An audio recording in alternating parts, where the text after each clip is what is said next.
So I'm here with Dr. Julia Brown, and my name is Carl Ellingsen. I'm the director of the National Institute on Intellectual Disability here in Norway. And one of the things that we are seeing is that people with intellectual disability has difficulties with their interrelationship with the society and how that works. And what we often see is that individuals are traumatized, having challenging behaviors such as self-harm, mental health issues, etc. And also we see that many has difficulties with self-regulation and emotional regulation. And we are very curious about the skill system and the way you have developed it as a treatment model. And could you please, Julia, say a little about yourself and about the skill system? Great. Well, thanks, Carl. I'm a DBT, dialectical behavioral therapy trainer and therapist. And DBT is a very comprehensive treatment that is used for individuals that have suicidal behavior and a lot of behavioral and emotional and cognitive dysregulation. And when I went and was trained in that, I found that the material in DBT was very important because it's a very comprehensive treatment that teaches the therapist and the treatment team to be in an equal relationship with the individual. And at the same time, it offers a skills training component to teach people how to self-regulate. Unfortunately, the material was very complex, and so it was necessary for me to become competent in DBT to be able to understand how to take the principles and then reconstruct the delivery system so that a person with an intellectual disability or severe mental illness or someone, say, in early recovery when they have a hard time thinking clearly, and so many of us have a hard time when high emotions happen being able to cognitively process through it.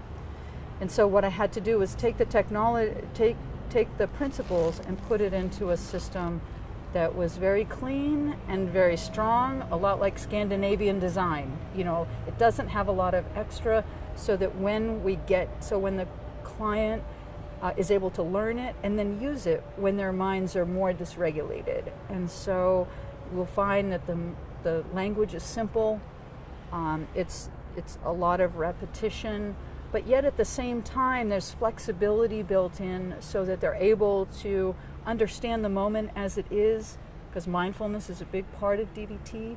And so we teach our individuals how to be mindful with a skill called clear picture, and then we teach them how to think through situations using something called on-track thinking. And then on-track action is how we take action. And so these types of skills build in the foundational parts of emotion regulation that often we just breeze over. And we know in disabilities that we need to do task analysis. When there's a complex task, we need to train the steps that are part of it. And that goes for emotion regulation too. We can't just say, oh, here's a skill. We need to say, here's how you be self-aware. Here's how we plan. These are the different options for the different situations. And then we have to teach them and practice them, and then we have to help them do that in their lives so that we can generalize the skills. Because that's such a problem, is that folks can learn a skill, but then they can't do it. And so it's important for us to make sure that language is simple so that it can be transferred throughout their entire life, whether it's in their group, and even some of their support people can be skills coaches, and that continues the generalization of the skills. So that's part of the design of it. And you said something about the emotion regulation and the clear picture.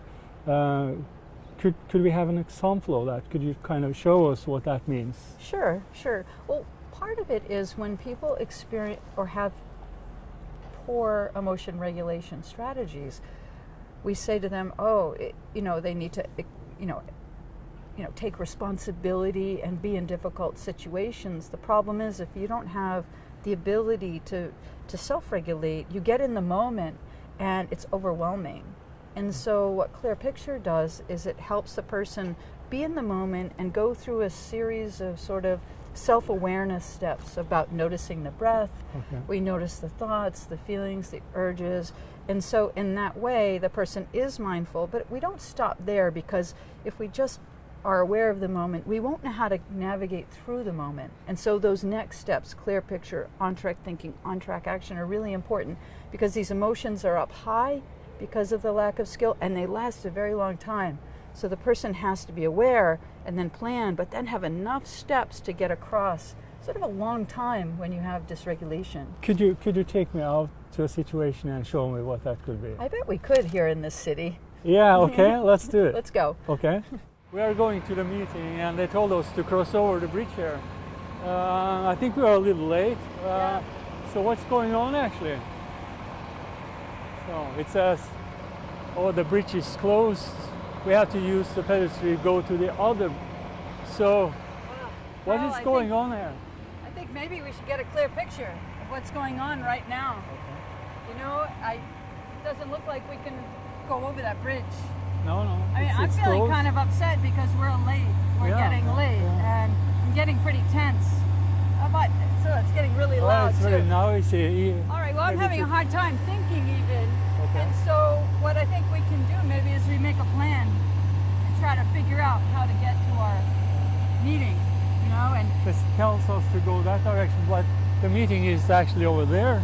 yeah. So will Hey. that help us? Hey, Carl. Yeah. I just thought of something. This is just like the clear picture, where we're getting a clear picture of the situation, and we're finding out it's a tough situation. Yeah. And now we're doing on-track thinking. Oh my. We're getting. Are we in danger here? I think is there risk? Do we need a safety Oh plan? yeah. But we absolutely. make some on-track thinking. We'll try to make a plan to get to the meeting. Yeah. We've got some choices. I mean, we can go to that bridge. We can go to that bridge. Yeah. So we have to decide like what's going to be best. Yeah. What do you think? That way or this way? Honestly, it says that we are going that way, but I think that our meeting is over there. Yeah. So- this is a nice bridge. It is. Should we try that? Yeah. And maybe we should call someone and say that we are late, or It's a good safety plan, Carl. I like it. do you have the number? You have the number. Oh Yeah, yeah, okay, you're the yeah, boss. okay. Okay, so hey, our on-track action is to Okay. go over the bridge. Okay, let's Boy, do that. We're skills masters. Good. So, Julia, now I'm getting a picture of what you are talking about, a clearer picture. But how do you actually find out about the situation?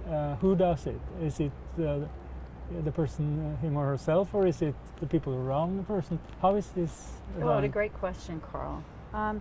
Well, there's two types of emotion regulation strategies. There's intrinsic, which is internal, what the individual engages in, and then there's extrinsic, where the environment, supports the person to do emotion regulation. So with our clients, a lot of times there's extrinsic supports, and unfortunately there aren't many models out there that actually help the individual build intrinsic supports. And also another problem is that the extrinsic, the external folks, when they're supporting, aren't really able to use a systems approach that strategically builds the person's intrinsic abilities. And so we have a lack in two areas, for both the teaching of the individual as well as teaching for the staff or the support people, because they're not sure what to transfer. And so when people just transfer random skills, the person with executive functioning problems, memory problems, attentional control problems, they're not able to pull these ideas and put them systematically into place, especially when they're experiencing high emotion. And so what the skills system does is that we have groups and individual skills training for the individual with a disability or severe mental illness, where they're in groups and they learn these skills and they practice these skills, and that is working on building the intrinsic capacity. For example, like we teach people to get a clear picture and to be aware of the moment, and we have to have them aware of their bodies and their surroundings and their thoughts and their urges and their feelings. And depending on the information that they take in from that clear picture, will help them decide, okay, say I'm at a high level of emotion. what we want them to be able to do is to be effective at that high level of emotion. We don't want to have them avoid having emotion because that's suppression, and that's a problem. Okay. Yeah. That leads to more negative emotions and more aggression. So what we want them to do is to be aware of sort of difficulties and to understand that, okay, there are certain things I can do effectively in that moment and certain things I can't. And so there are 9 skills in the skill system. The first 5 skills are what we call all the time skills. And those are skills that you can use when you're low in your emotions and very, very high. And those are clear picture, on-track thinking, on-track action, safety plan, and NUMI activities. And so when the person is at a high level, they get a clear picture of that. They learn how to do on-track thinking to say, you know what, it's important for me to use the skills that are built for high levels of emotion. Now, if the person's at low level of emotion, they're able to think more clearly. And so that's when they can interact and make decisions and do more complicated multi-step processes. So the last 4 skills are problem solving, expressing myself, getting it right, and relationship care. We call those the calm-only skills. Those are, because they're interactive and complicated, we can only use them at low levels when we're calm. And so when the individual gets that clear picture and they figure out that they're calm and they can talk and listen, then they can use their all-the-time skills and those calm-only skills to solve the problems that are bothering them, to express their concerns, to try to get things that they need, and to be able to fix their relationships. Those are very important things to try to help people have a quality of life. And so both are important, the be able to manage our environments and ourselves and our relationship, as well as having a set of skills that can help them when they're feeling really upset or maybe super excited. So just having the tools to know how to be effective at low and high levels is very important, versus just say, you just do this or do that. They have to be able to read their internal and external to be able to make a good plan. And what's your experience with working with individuals with intellectual disability? Is there a level of impairment that kind of decides who is able to get use of the skill system? Yeah, great question.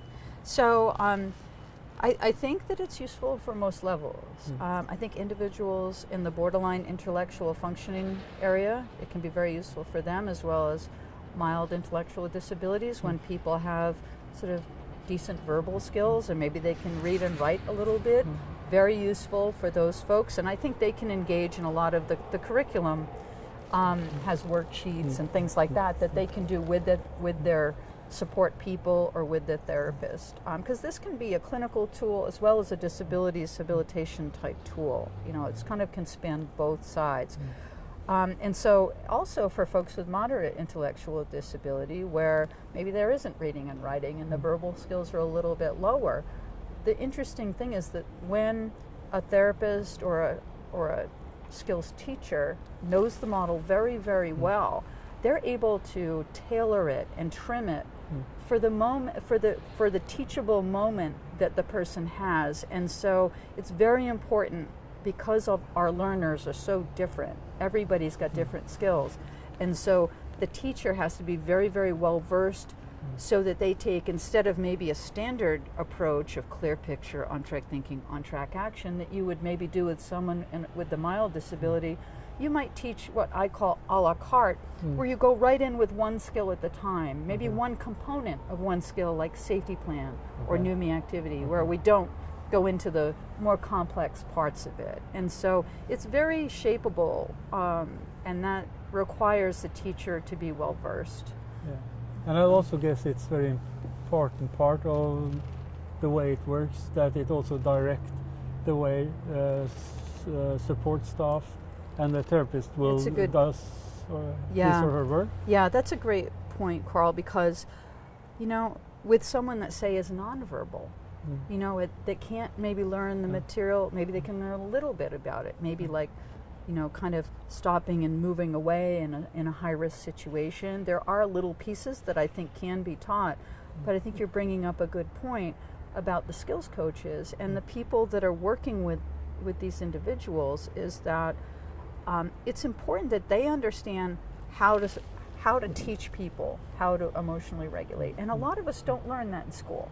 You know, we learn more about a lot of things than we do how to self-regulate. And so having them have the material to understand how to transfer coaching from that extrinsic to the intrinsic is really important. The other piece is sometimes working with people with challenging behaviors. The research talks about the burnout and things like that. And sometimes we get these transactions between people with challenging behaviors and staff where the staff get dysregulated.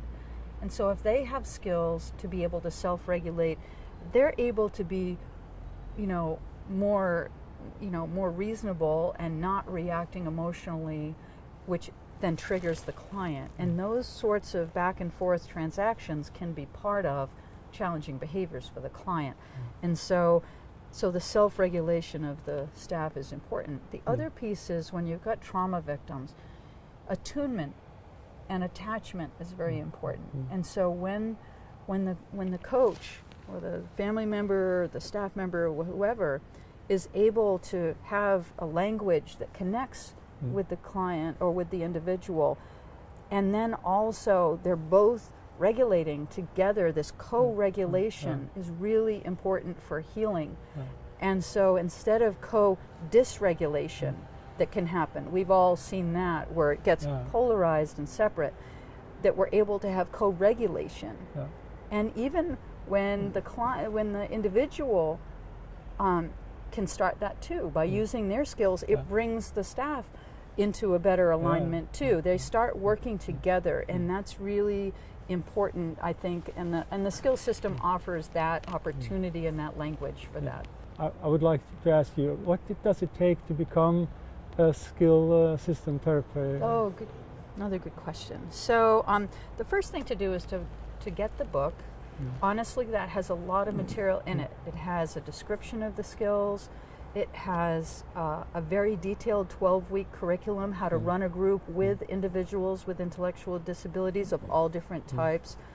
And so it teaches a lot about how to teach. And then the last 150 pages of it are handouts that have pictures and they're simple language and there are completed worksheets so you can see how it's supposed to be done. And also, so when you buy a book, you go in the book, it offers you a link to Guilford Press so that the therapist or teacher can download the whole handout. And we also, Pernilla Schultz and the team in Lund, the DBT team in Lund, translated it into Swedish. And so that is downloadable as well. And it could also be translated to Norwegian, but that will be later then, but that could be one thing that we will be doing. So getting the book is a piece, and that gives the beginning. But if anyone wants to take a class or be trained? I think that's something we're all trying to get. That's why we're here, is to get people interested, and down the road it would usually, to become sort of a competent instructor, it's usually a 3-day training.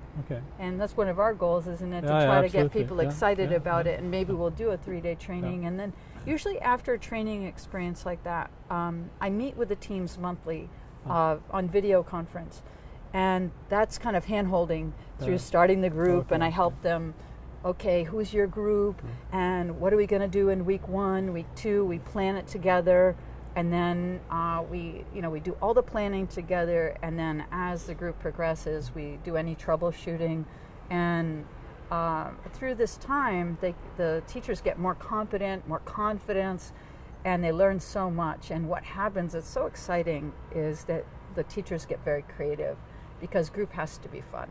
I say it's got to taste. It's got to taste like candy, or nobody's going to come, or taste like coffee maybe here.